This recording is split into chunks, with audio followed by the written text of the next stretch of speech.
Hello guys, ஒரு 10 வருஷமா தமிழ் சினிமாவும் 1000 கோடி அடிச்சிரும் அப்படின்னு ஆடியன்ஸ் எதிர்பார்த்துட்டு இருக்காங்க. நாமளும் இந்த ஜெயிலர் வந்தா 1000 கோடி அடிச்சிரும், லியோ வந்தா 1000 கோடி அடிச்சிரும், அடுத்து கங்குவா, பொன்னியின் செல்வன், கூலின்னு வரிசையா ஒவ்வொரு படத்துக்கும் வெயிட் பண்ணிட்டு தான் இருக்கும். பட் தமிழ் சினிமாவால் 1000 கோடி கொடுக்கவே முடியல. ஸோ அது ஏன் அப்படின்னு தான் இந்த வீடியோவில் பார்க்க போகிறோம். தமிழ் சினிமா 1000 கோடி அடிக்க முடியாமல் இருக்கிறதுக்கு 5 முக்கியமான காரணங்கள் இருக்கு. ஸோ அதை தான் இந்த வீடியோவில் சொல்ல போகிறேன். இதுக்கப்புறம் வளன்னு பேசாமல் நேராக வீடியோக்குள்ளே போயிடலாம். ஃபர்ஸ்ட் ஆஃப் ஆல், மொதல் காரணம் கண்டென்ட்டை ஃபோக்கஸ் பண்ணாமல் ஹீரோக்கு மட்டுமே இம்பார்ட்டன்ஸ் கொடுத்து படம் எடுக்கிறது. ஏன்னா ஓன் ஸ்டேட்டை தாண்டி அதர் ஸ்டேட்லலாம் ஹீரோவோட வெயிட்டேஜ் பேசவே பேசாது, கண்டென்ட் தான் பேசும். ஆனால் அதை தமிழ் டைரக்டர்ஸ் மறந்துடுறாங்க. அதுக்கு உதாரணமாக இப்போ கூலியவே எடுத்துக்கோங்க.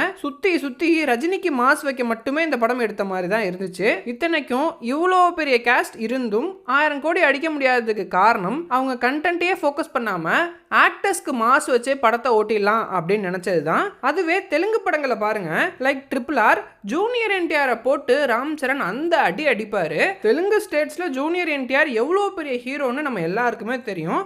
ஆனால் அவரை அப்படி அடிச்சும் ஆடியன்ஸ் ஏற்றுக்கிட்டாங்க. ஸோ அந்த இடத்துல ஹீரோ மாசை பார்க்கக்கூடாது, கதைக்கு என்ன தேவையோ அதை தான் பார்க்கணும். பட் அந்த விஷயத்தில் தான் தமிழ் ஆக்டர்ஸ் அண்ட் டேரக்டர்ஸ் தோற்று போகிறாங்க. ஸோ இந்த இடத்துல நான் ஏன் ஆக்டர்ஸையும் மென்ஷன் பண்ணேன்னா, ஒருவேளை டேரக்டர்ஸ் ஒழுங்காக படம் பண்ணாலும் ஹீரோஸ் அவங்கள இன்ஃப்ளூயன்ஸ் பண்ணுறாங்க. ஸோ அந்த விஷயம் மற்ற இண்டஸ்ட்ரியிலலாம் நடக்கிறது இல்லை, இங்கே மட்டும்தான் நடக்குது. ஸோ அதனால தான் அதை பர்டிகுலராக மென்ஷன் பண்ணேன். சரி, ஓகே, அதை விடுங்க. இப்போ அடுத்து ரெண்டாவது காரணம், ஒரு படத்துக்கான ஹைப்பை இவங்க ப்ராப்பரா யூஸ் பண்றதே இல்ல. ஏன்னா இப்ப ரீசெண்டா வந்த எல்லா பெரிய படங்களையும் எடுத்து பாருங்க, ஏதோ ஒரு விஷயத்தினால ஆடியன்ஸ் ஃபுல்லா சாட்டிஸ்ஃபை ஆக மாட்டாங்க. லைக் லியோல ஃபிளாஷ்பேக் பிரச்சனை, தக் லைஃப் அண்ட் விடாமுயற்சியில் த்ரிஷா பிரச்சனை, சாரி கதையில பிரச்சனை, கங்குவால சவுண்டு பிரச்சனை, கூலில இது லோகேஷ் படமே இல்லை அப்படின்ற பிரச்சனை. இது மாதிரி ஏதோ ஒரு விஷயம் ஆடியன்ஸ்க்கு குறையா தெரிஞ்சிருது. ஸோ அதனால அந்த படங்கள் ஆடியன்ஸை ஃபுல்லாக சாட்டிஸ்ஃபையும் பண்ண மாட்டுது. பட் இதுக்கு காரணம் என்ன அப்படின்னு பார்த்தா, ஆடியன்ஸ் படம் ரிலீஸ் ஆகிறதுக்கு முன்னாடி இவங்க சொல்றதெல்லாம் கேட்டு பெரிய ஹைப் ஆகிடுறாங்க.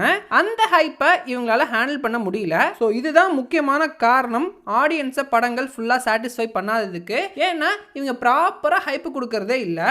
100 பாஷா, 1000 நாயகன், 2000 கோடி கலெக்ஷன், அப்படி இப்படின்னு தேவையில்லாம பேசி எக்ஸ்பெக்டேஷனை ஏற்றி விட்டுறாங்க. படமும் நெகட்டிவ் ரிவ்யூஸ் வாங்குது. நான் ஏன் இந்த ஹைப்பை ஒரு காரணமா சொன்னேன்னா, பெரிய ஹைப்போட வந்த அதர் ஸ்டேட் பேன் இண்டியா படங்கள்ல பெருசா அடி வாங்கினது ஆதிபுருஷ் மட்டும்தான். பட் அப்படியே இங்க தமிழ் சினிமாக்கு வந்தா பெரிய எக்ஸ்பெக்டேஷனோட வந்த எல்லா படமுமே ஃபிளாப் தான் ஆயிருக்கு. ஸோ அதனால தான் அந்த மாதிரி ஹைப் பண்ணாம படத்தில் என்ன இருக்கோ அதை மட்டும் சொல்லி ப்ரொமோட் பண்ணுங்க அப்படின்னு சொல்கிறேன். ஸோ அதனால தேவையில்லாத ஹைப்பையும் தவிர்க்கலாம். படத்தை எந்தவித எக்ஸ்பெக்டேஷன் இல்லாமல் பார்க்குற ஆடியன்ஸும் ஃபுல்லாக சாட்டிஸ்ஃபை ஆகி படத்தையும் பெரிய பிளாக் பஸ்டர் ஆக்குவாங்க. லைக் விக்ரம்க்கு நடந்த மாதிரி, எந்தவித எக்ஸ்பெக்டேஷனும் இல்லாமல் விக்ரம் படத்துக்கு போனவன் படம் அவ்வளோ சூப்பராக இருக்கு அப்படின்ற மைண்ட் செட்டோட வெளியில் வந்தான். ஸோ அந்த மாதிரி எக்ஸ்பெக்டேஷன் கிரியேட் பண்ணாமல் இருக்கிறது ஒரு பெரிய ப்ளஸ் தான். சரி, ஓகே, இப்போ இதையும் விடுங்க. அடுத்து மூணாவது காரணம், தமிழ் டைரக்டர்ஸ் ஆடியன்ஸோட பல்ஸை புரிஞ்சு படம் பண்ணணும். ஏன்னா ஆடியன்ஸுக்கு என்ன பிடிக்குதோ அதை தான் பார்ப்பாங்க. ஸோ அது என்னன்னு நீங்கள் ஃபஸ்ட்டு புரிஞ்சுக்கணும். அதை விட்டுட்டு உங்களுக்கு என்ன தோணுதோ அதை பண்ணி வியாபாரம் பண்ணிடலாம் அப்படின்னு நினச்சிங்கன்னா அது நடக்கவே நடக்காது. பட் இந்த விஷயத்தில் தெலுங்கு ஹீரோஸ் அண்ட் டேரக்டர்ஸை எனக்கு ரொம்பவே பிடிக்கும். ஏன்னா அவங்க இண்டஸ்ட்ரி ஆல் ஓவர் வேர்ல்டு பெருசாக தெரிய ஆரம்பிச்சது பாகுபலிக்கு அப்புறம் தான். ஆனால் அந்த படத்துக்கு அப்புறம் ஆடியன்ஸோட பல்ஸை அவங்க பிடிச்சிட்டாங்க. லைக் இப்போ எல்லாருமே என்ன விரும்புகிறாங்க, பெரிய ஸ்கேலில் லார்ஜர் தென் லைஃப் அப்படின்னு வர படங்களை தான் எல்லாரும் விரும்புகிறாங்க. உதாரணமாக எடுத்துக்கிட்டா பாகுபலி, புஷ்பா, சலார், கல்கி, KGF இந்த மாதிரி படங்கள். ஸோ அதையே திரும்ப திரும்ப பண்ணி மாஸ் பண்ணிட்டாங்க. இன்னைக்கு அவங்கள்ட்ட 4000 கோடி படங்கள் இருக்கு. ஆனால் தமிழ் டைரக்டர்ஸ் அதை புரிஞ்சுக்கிட்ட மாதிரியே தெரியல. அஃப்கோர்ஸ் அவங்க அதை புரிஞ்சிக்கல அப்படின்றது தான் உண்மை.